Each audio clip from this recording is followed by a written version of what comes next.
Bata masyado para medyo disimulado ho, no? Oh, yes po. Opo. So, talagang, pero ano, saan po ginamit originally yung mga pangalan na yun? May totoong project ba yun o ghost project din ho yun? Usually po yung mga yung mga unang pangalan po, yun po ay totoo po yun. Nagamit po namin yung mga pangalan Totoo na nga ho yan. yung pangalan, pero may totoong project o may totoong bang natanggap sila dun sa original na sinasabi niyong project? Totoong project po yon. Kaya nakatanggap po sila. Kaya nagkaroon po kami ng list of beneficiaries na yan. So Yung copy. kapag ino-audit ho yun, ang tinuturo na lang yung dating binigay ho. Yun po. Tapos may mga additional kasing mga beneficiaries na po yun. I think the committee should take note of that, Mr. Chair, because we don't know really how deep it goes at kung ilang beses ni-recycle, because we don't know how much money was wasted using fictitious accounting such as this. Tapos yung huling tanong na lang ho, Mr. Chair, yung sinabi nyo na gumawa kayo ng 97 letter requests at pineke ninyo yung letter requests at yung mga memorandum, lahat ng 97 letter requests, peke ho yun? Opo. Thank you, Mr. Chair. Thank you, Senator Angara. We now recognize Senator Escudero. Thank you, Mr. Chairman. Ilang katanungan lang po, dahil maikli lang po yung panahon nabigay nung nakaraan. Curious lang po ako, Ginoong Loy, at sa lahat nating whistleblowers dito sa hapong ito, bakit po hindi nababanggit ang asawa ni Janet Napoles? Nabasa ko sa ilang affidavit ninyo yung pangalan, Joe Christine, James Christopher, Jimmy Napoles, pero wala po yung aktual na papel niya kung meron man. Huli kong narinig, palagi siyang kasama, palagi siyang nandun. Wala ba siyang kinalaman dito, Ginong Loy? Sir, si Mr. Napoles po kasi ano siya, basta nandun lang siya sa opisina eh. Hindi naman po siya nagpa-participate sa kung ano yung ginagawa namin.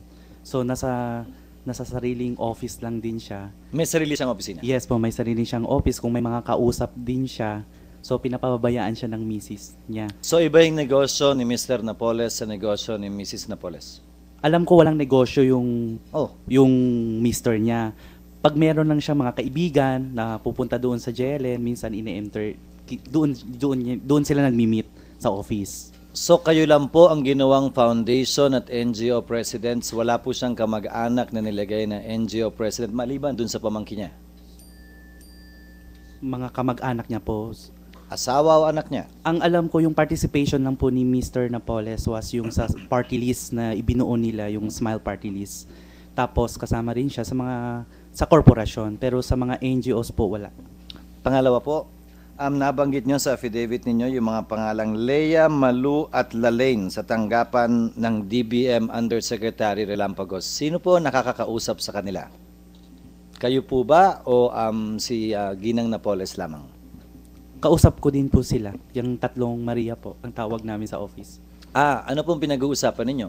Ang pina-follow up lang po namin yung kino-confirm kung talagang na-receive na po ng DBM yung request ng listing na isinabmit po ng lawmakers. And then, nagpa-follow up din kami kung kailan lalabas po yung SARO or kung may SARO na po ba.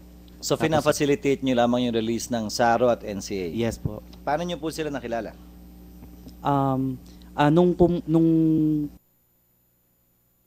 Nung pumasok po ako kay Miss Napoles, sinasama na po ako ni Miss Napoles na pupunta sa DBM. So pupunta po kami ni Miss Napoles sa office ni Yusek Relampagos. And then, from there, hindi ko pa naman masyado sila kilala. Then sa office, nagpa-follow up. Pinakilala po kami ni Miss Napoles na si Benhart, tatawag doon, magpa-follow up. And then, ang pumupunta po din sa office, po sina Ma'am Lea, si Ma'am Lalaine, si Malu sa opisina. Sa JLN? Opo. Pag may ano lang po, pag halimbawa may invitation or may ano, ganun lang po. Nabasa ko sa affidavit ninyo, may binibigay sa mambabatas, may binibigay sa implementing agency, may binibigay sa COA, wala kayong sinabing binibigay sa DBM. Meron ba kayong binibigay sa DBM? Wala po akong nakitang binibigay sa DBM sa tao na kay Yusek Relampagos or sa tatlong Maria po. Ang alam ko lang po, pag minsan si Miss Napoles, may regalo siya. Kasi po pag December, gusto niyang regaluhan po yung tatlong Maria po. Ang tawag namin or si Ma'am Leia, nagbibigay po siya ng bags, yung mga ganun lang po. Pero kung nakikita ko po na tanungin niyo ko Shopping bag? yung, Anong bag? hindi ko masyado basta mga bag na ano, yung ladies bag po na ano. Maalala niyo po ba kung anong mga klase? Hindi ko na po alam. Kasi nasa paper bag po yun eh. Hindi naman paper bag. Hindi naman po paper bag. Sunod po, nabanggit nyo mga abogado na nasa opisina, sila Attorney Oliveros, Attorney Editha Talabok, Attorney Raymond Tansip, Attorney Joshua Lapus. Ito po ba ay nagdonotaryo ng mga dokumento ng NGOs at foundations? Hindi po sila nagnotaryo pero nagiiwan po sila ng specimen signature, kanilang dry seal, notarial book, at sila po tumatanggap ng yung payments na notarial fee.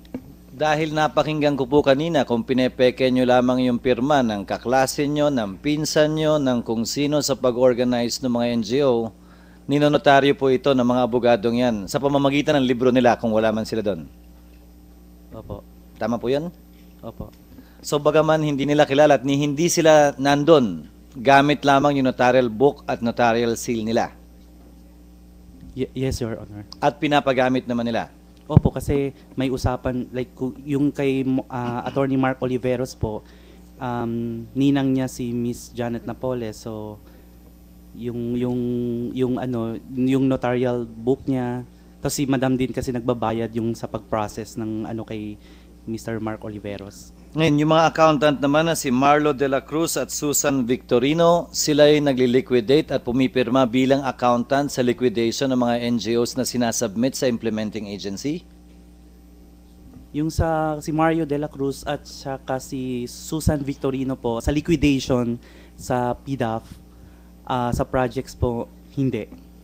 Hindi po sila yung pumipirma. Sa liquidation ng PDAF? Po, liquidation. Ano po ng ibig PDAF. sabihin nun? Yung mga, kasi di ba sir,